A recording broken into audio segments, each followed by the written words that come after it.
Hello students, I am आरती और मैं आप सबका वेलकम करती हूँ आरती एजुकेशन वर्ल्ड पर। माय डियर स्टूडेंट्स, आज की इस वीडियो में हम आपकी 9th क्लास की सोशल साइंस की वर्कशीट नंबर 5 स्टडी करेंगे, जिसकी डेट है 17 April 2021। My dear students, first of all आप विद्यार्थी के नाम में अपना नाम लिख लें।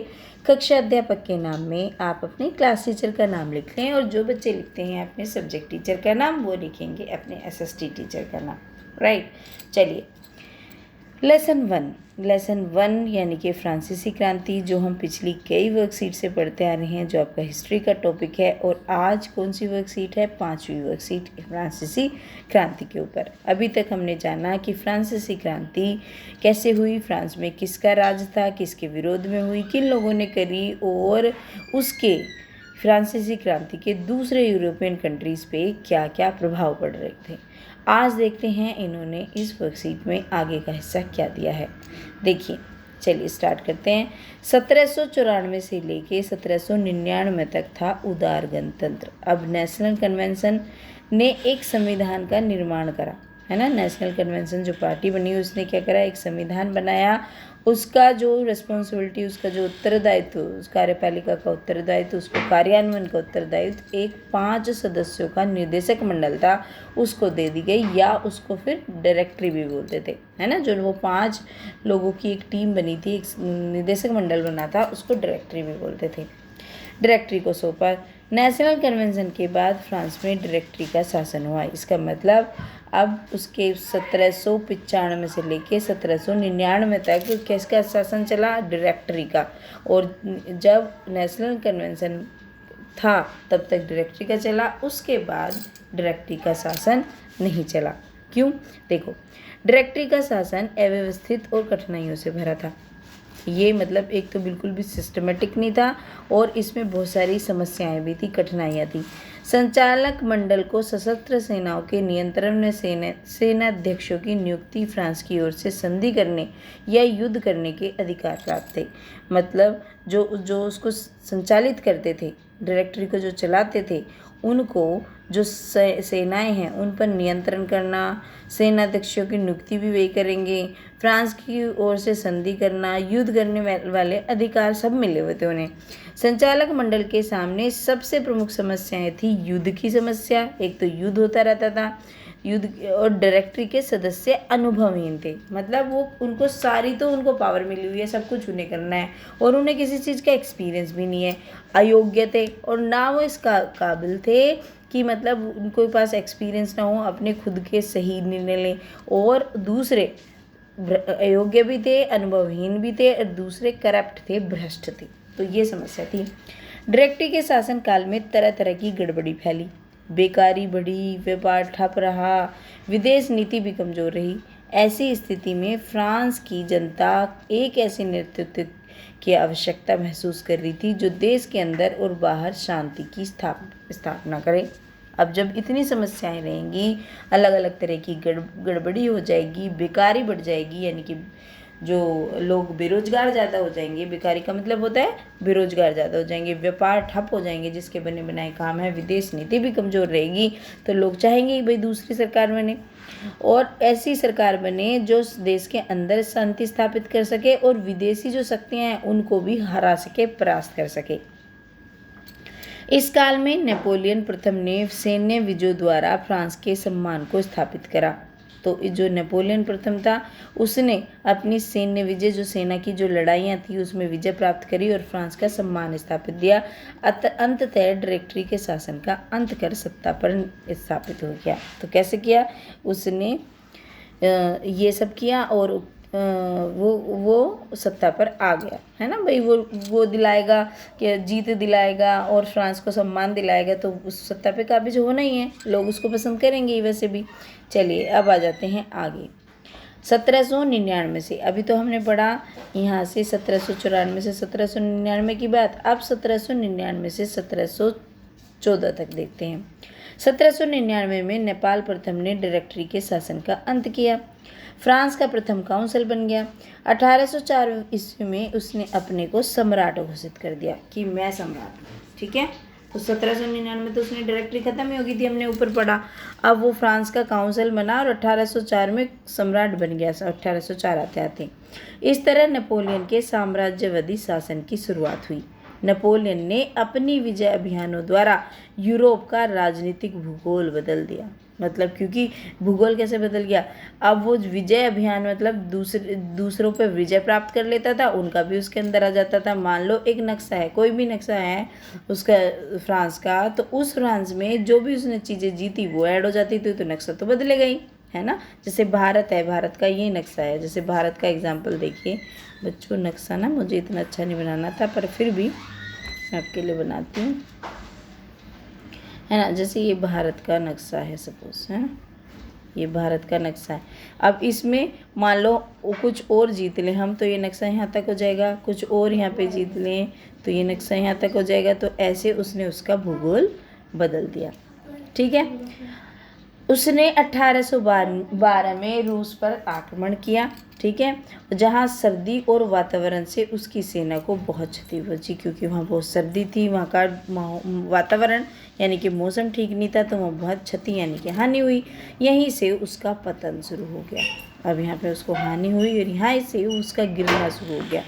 18 जून 1815 में वाटरलू के युद्ध में अंतिम पराजय के पश्चात नेपोलियन को सेंट हेलेना में बंदी बना लिया गया। तो वाटरलू का एक प्रसिद्ध युद्ध हुआ, तो उसमें जब उसे हार मिली तो नेपोलियन को बंदी बना लिया और 1821 में उसकी मृत्यु हो गई, ठीक है। तो ये था नेपोलियन का शासन। फ्रांस की सिविल संहिता नेपोलियन प्रथम द्वारा 1804 में फ्रांस में लागू की गई। नेपोलियन कोड भी कहते हैं, ठीक है। जो फ्रांस की सिविल संहिता है नेपोलियन ने, इसे नेपोलियन कोड भी बोला जाता है। इस संहिता को बनाने में पुरातन और नवीन कानूनों का समन्वय किया गया है। ये जो संहिता उसने बनाई, इसमें कुछ पुरातन यानी कि पुराने कानून थे, तो बहुत सारे नई चीज़ें भी थी। अब देखो वो क्या क्या कानून थे उन्होंने जो बनाए। इस संहिता द्वारा निम्न जन्म के आधार पर दिए गए विशेषाधिकार बंद कर दिए गए, जो बहुत ही बढ़िया कदम था। अब जन्म के आधार पर किसी को विशेषाधिकार मिलेंगे तो उसकी योग्यताओं का क्या होगा। इसके तहत धर्म की स्वतंत्रता प्रदान करी गई, धर्म को मानने की स्वतंत्रता दी। इसमें कहा गया सरकारी नौकरियां उनको मिले जो सर्वाधिक योग्य हो, तो यही होना चाहिए, है ना, योग्यता के आधार पर मिलना चाहिए। जूरी की सहायता से खुले में मुकदमे सुनने की व्यवस्था की गई, है ना, खुले में मुकदमे सुने जाएंगे। कानूनों के समक्ष शब्द की समानता के सिद्धांत को विधि संविधान में दिया गया कि सब लोग समान हैं, ठीक है।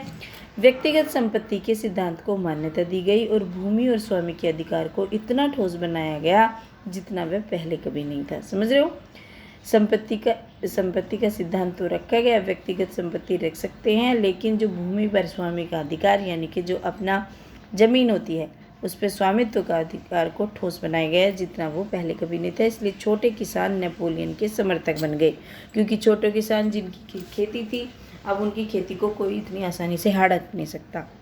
नेपोलियन प्रथम की कानून संहिता उसका स्थायी कार्य सिद्ध हुआ। नेपोलियन ने स्वयं इस कानून संहिता के महत्व को स्वीकार करते हुए कहा कि मेरा वास्तविक गौरव मेरी 40 युद्धों की विजय नहीं है, मेरी विधि संहिता है। ऐसी है जो कभी ना मिट सकेगी और चिरस्थायी सिद्ध होगी। मतलब उसने एक ऐसी संहिता बनाई थी जिसमें वाकई में बहुत बढ़िया कानून थे जो आज भी प्रासंगिक हैं। चलिए अब कर लेते हैं इसके प्रश्न उत्तर। आशा करती हूँ कि आपको अच्छे से समझ आई होगी। माय डियर स्टूडेंट्स, अगर आपको थोड़ा सा भी कहीं डाउट होता है आप उनको क्लियर करते हुए चलिए। अब दोबारा से सुन लीजिए वीडियो को, ठीक है। चलिए अब कर लेते हैं इसके क्वेश्चन आंसर्स। पहला प्रश्न है जो आपकी वर्कशीट में दिया गया है, डायरेक्टरी के शासन में क्या क्या कठिनाई थी। तो इसका उत्तर लिखेंगे, डायरेक्टरी का यह शासन अव्यवस्थित दुखमय रहा। संचालक मंडल के सामने सबसे प्रमुख समस्या थी युद्ध की समस्या। दूसरी तरफ डायरेक्टरी के सदस्य अनुभवहीन थे, अयोग्य और भ्रष्ट थे। तो ये लिख देंगे आप क्वेश्चन नंबर 1 का आंसर। चलिए अब चलते हैं क्वेश्चन नंबर 2 की तरफ। क्वेश्चन नंबर 2 जो आपकी वर्कशीट में दिया गया है वह है नेपोलियन प्रथम किस प्रकार शासन पर अपना नियंत्रण स्थापित करने में सफल रहा। तो इसका उत्तर लिखेंगे, नेपोलियन प्रथम ने 1799 में नेपोलियन प्रथम ने डायरेक्टरी का शासन का अंत किया और फ्रांस का प्रथम काउंसिल बना। 1804 ईस्वी में उसने अपने को सम्राट घोषित कर दिया और इस तरह नेपोलियन के साम्राज्यवादी शासन की शुरुआत हुई। वह पुनः 20 मार्च से 22 जून तक 1815 में सम्राट बना। तो ये लिख लेंगे आप क्वेश्चन नंबर 2 के उत्तर में। ठीक है, अब आ जाते हैं प्रश्न नंबर 3, नेपोलियन संहिता का क्या महत्व है। तो नेपोलियन संहिता तो बहुत इंपॉर्टेंट है बच्चों। नेपोलियन की नागरिक संहिता, जिसे आमतौर पर नेपोलियन कोड के नाम से जाना जाता है। संहिता जन्म पर आधारित विशेषाधिकार समाप्त कर दिए थे। उसने कानून के समक्ष बराबरी और संपत्ति के अधिकार को सुरक्षित बनाया। इस संहिता को फ्रांसीसी नियंत्रण के अधीन क्षेत्रों में भी लागू किया गया। देखो, ये एक आ की मात्रा काट लेना, नियंत्रण इस तरीके से लिखे। ठीक है बच्चों, हो गया नियंत्रण, बस आ की मात्रा इसमें एक्स्ट्रा लगी हुई है, ये काट लेना। ठीक है, ये हो गया आपका question number 3। Let's come to the next question. और नेक्स्ट क्वेश्चन क्या है? नेक्स्ट क्वेश्चन जो लास्ट क्वेश्चन है आपकी वर्कशीट में, नेपोलियन संहिता में दिए गए किन किन कानूनों और प्रावधानों को आप भी अपने लिए महत्वपूर्ण मानते हैं, क्यों? तो इसका उत्तर लिखेंगे ये सन काटिए इसमें। नेपोलियन संहिता में कई कानून और प्रावधान बहुत महत्वपूर्ण और आवश्यक हैं, जैसे जन्म के आधार पर दिए गए विशेषाधिकार बंद कर दिए गए, ये बहुत इंपॉर्टेंट है ना। धर्म की स्वतंत्रता प्रदान करी गई, ये भी जरूरी है। सब लोगों को अपने अपने धर्म मानने को की स्वतंत्रता होनी चाहिए। कानून के समक्ष समानता के विरुद्ध सिद्धांत को विधि संहिता में लाया गया कि जो समान है सब लोग, वरना तो कोई विशेष था, कोई कॉमन था, तो वो चीज़ ख़त्म कर दी गई। और क्यों महत्वपूर्ण है ये? अगर हम महत्वपूर्ण मानते हैं क्योंकि ये सारे कानून और प्रावधान वर्तमान में भी प्रासंगिक और महत्वपूर्ण है ना। आज भी लोकतंत्र का जो शासन होता है तो वहाँ पे सभी समान होते हैं, सभी को धर्म की स्वतंत्रता दी जाती है और जन्म पर विशेष अधिकार नहीं मिलते। तो ये लिख देंगे आप प्रश्न नंबर 4 के उत्तर में। तो माय डियर स्टूडेंट्स, ये थी आज आपकी वर्कशीट। होपफुली आपको वीडियो हेल्पफुल रही होगी, आप अच्छे से इस अपना काम कर लेंगे। तो बच्चों, अगर आपको अच्छा लगता है मेरा पढ़ाया हुआ तो आप सारे दोस्तों को भी शेयर करें, अपने जो भी आपकी क्लास में पढ़ते हैं, जिससे उन्हें भी इस वीडियो का लाभ मिल सके, वो भी अपनी वर्कशीट सोल्व कर सकें। Because sharing is caring. And my dear students, एक लाइक ज़रूर करा करें वीडियो को। इतने सारे व्यू आते हैं लेकिन उसके कंपेरिजन में लाइक्स बहुत कम आते हैं, है ना। और एक कमेंट लिखकर ज़रूर बताएं कि आपको वीडियो कैसी लगी, तभी तो मुझे पता चलेगा कि आपको मेरा पढ़ाया हुआ समझ आ रहा है कि नहीं आ रहा है ना। चलिए स्टूडेंट्स, और हाँ, अगर चैनल पर नए हो तो सब्सक्राइब भी कर लो भाई, अभी सब्सक्राइब कर लो और नोटिफिकेशन बेल को दबा लिया करो, जिससे वीडियो के नोटिफिकेशन आपको सबसे पहले मिले। Thank you, have a good day. मौज करिए, मस्ती करिए, लेकिन सबसे इम्पोर्टेंट खूब सारा पढ़िए।